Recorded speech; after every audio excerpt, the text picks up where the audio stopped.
Justin and I are out at Saddleback. He's getting in just a little bit of riding before he and Todd leave for their Tour of Idaho attempt here in a couple weeks. So, just trying to get a little conditioning in.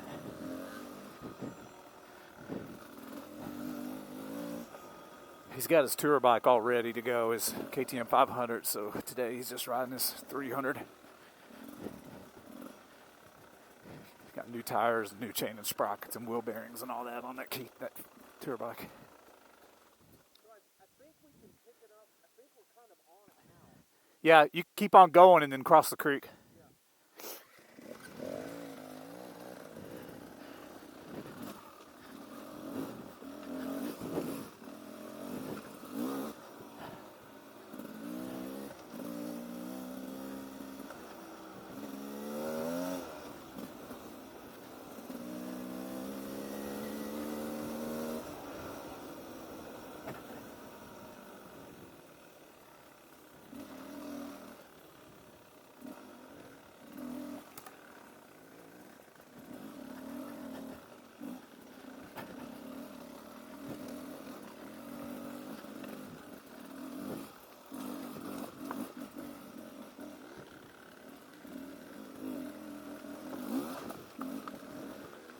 Lots of rocks here at Saddleback. And that's good because that's what he's going to ride in Idaho some of the time. It's just a lot slicker here than it is in Idaho is the biggest difference.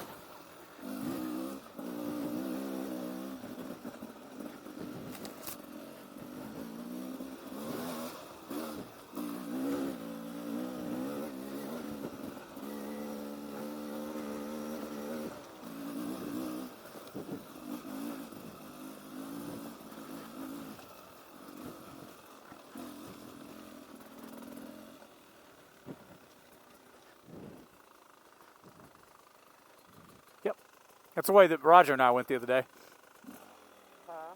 That's where Roger and I went the other day. You want to hit it? Yeah, I'm filming you. Intercom failed. Try again later.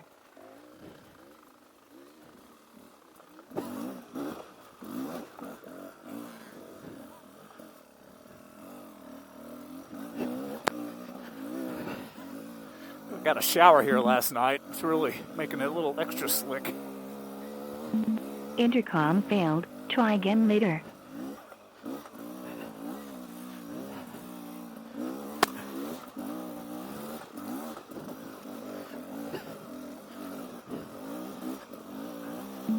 Intercom failed. Try again later. Justin's not wearing his Senna, so that's why that keeps doing that.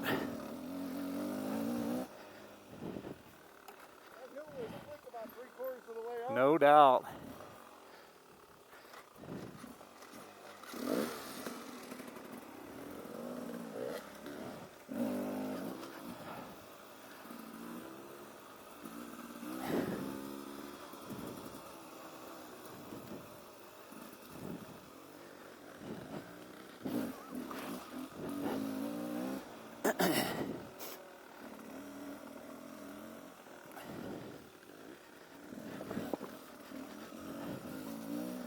They're going to have their work cut out for them this year in Idaho. They, the upper elevations, like above 8,000 feet, had snow all the way up until June, or into June in some cases. So as of right now, the snowpack, I think last I read, was still at around 9,000 feet on some of the peaks. And then some of them, they go up to a little bit over 11,000. So hopefully most of that will be gone by the time they get there in August. But the problem is trail crews haven't been up there to cut trees out because the snowpack is still too deep. So I'm afraid they're going to run into a lot of down stuff that they'll either have to cut themselves or find a way around it if it's too bad to cut. And that really eats up a lot of time.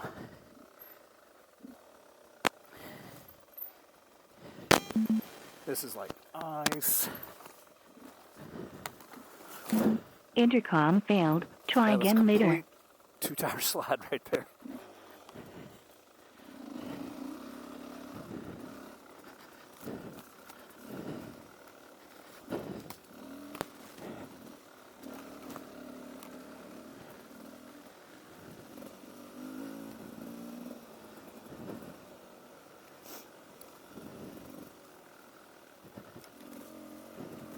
I haven't counted right now, but I think there's going to be about maybe 8 teams that are starting before them.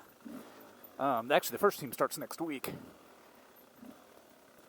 But if any of those teams make it all the way up north, then Justin or Todd will have a little intel of what's opened and what's not. So it's an advantage to start a little bit later so you can get that intel from other teams. But if, say, those 8 other teams say they only make it to day 5, which, you know, day 5 is still early in the tour. There's 13 days. So, you know, if they don't say the team that makes it the furthest say they have to pull out at day 5, well, that means day 6 on, Todd and Justin will be the ones figuring out what trails are clear and what trails aren't. So it's a bit like a chess game. It's a lot more than just getting on a dirt bike and riding. That's for dang sure.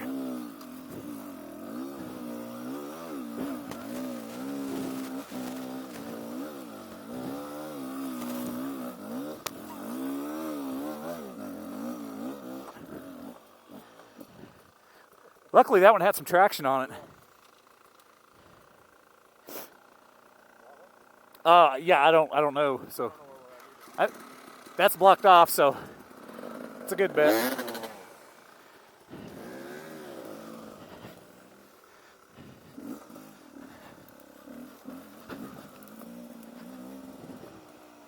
Yeah, so is this one. This must be from the hard enduro. And they were shooting people straight up that hill or something. I don't think it goes anywhere. Intercom failed. Try again later.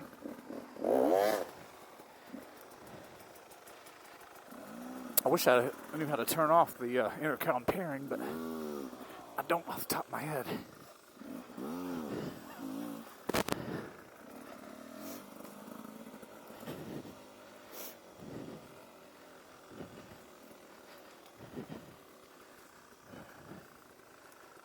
Yeah, there it is.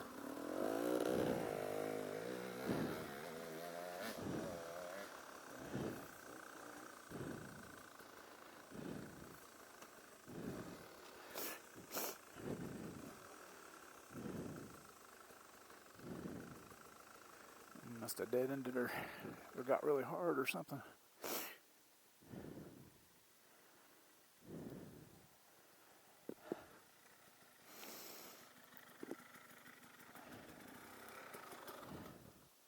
Up and then it kind of cuts back. This is part of the hard enduro course. What do you think? You looked at it. It's hard. I don't know what the rest of it looks like though. No telling. But it's got good traction.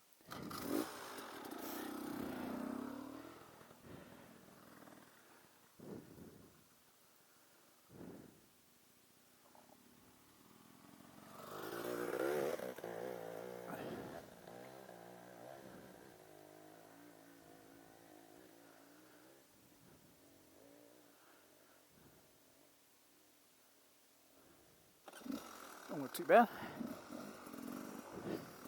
I like that second line he took, so I'm going to do that.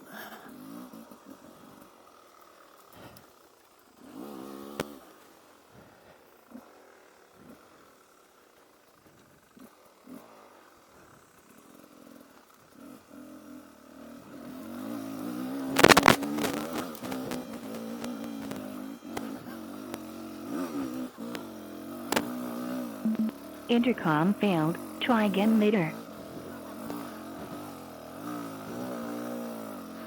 This thing is unreal in second gear. It's hard to believe this. It'll pull second.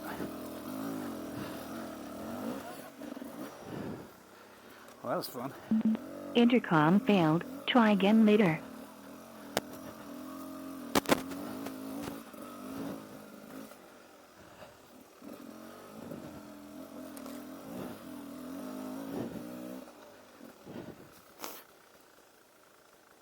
Good stuff. That was fun. I don't know if I'd want to do that on a loaded bike. No.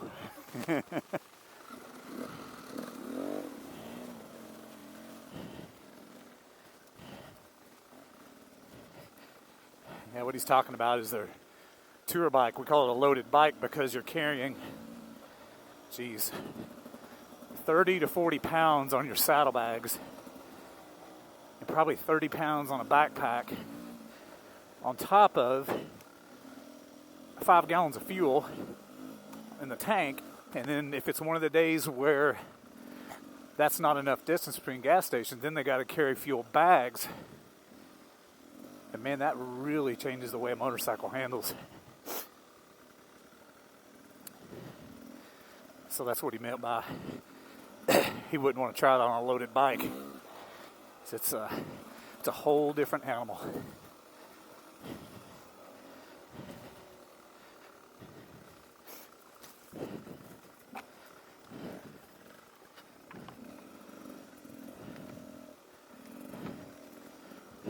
So with their stock 5-gallon tanks full, they should be able to get right around the 200 mark for mileage. But there's a few of those days where you're going to have 240 to 270 on a tank. So that's on those days, they got to plan ahead and fill those fuel bladders up and strap them to the bike somehow.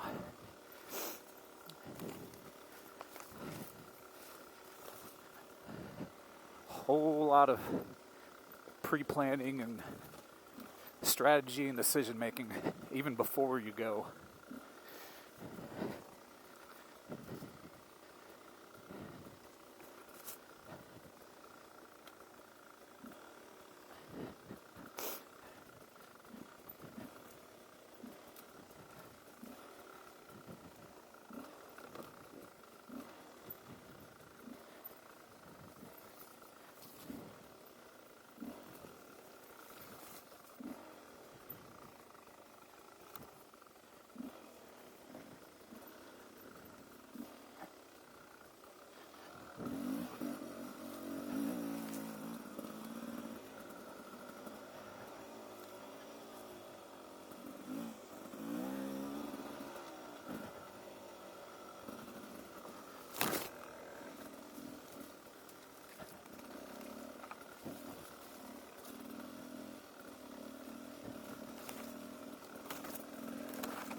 I think they leave home there on August 4th, and then it's a good 2-day drive. It's about 24, 25 hours, and their start date is August 9th, so they'll have a couple days to kind of get acclimated to the higher elevation and just kind of chill and relax for a couple days before they take off. Intercom failed. Try again Which later. is a smart move.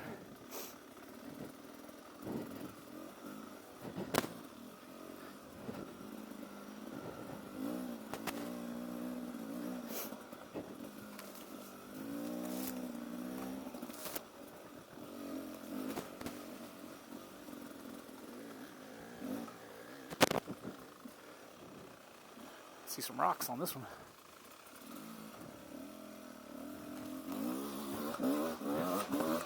Not bad.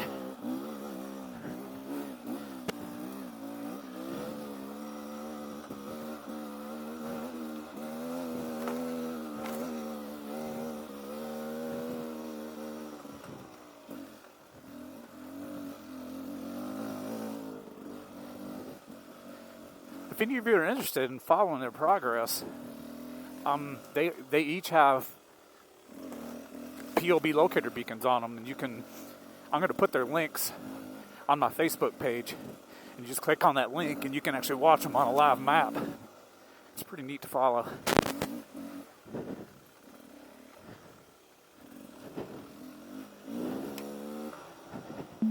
Intercom failed. Try again later.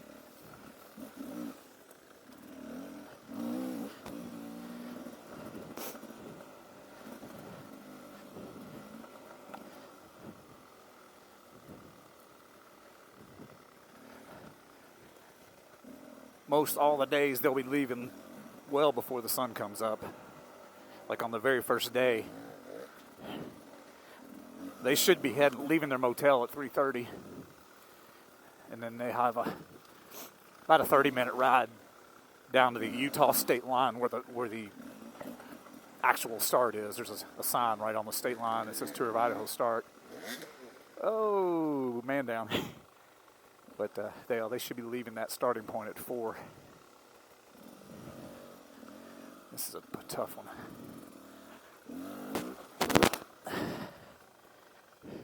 You all right?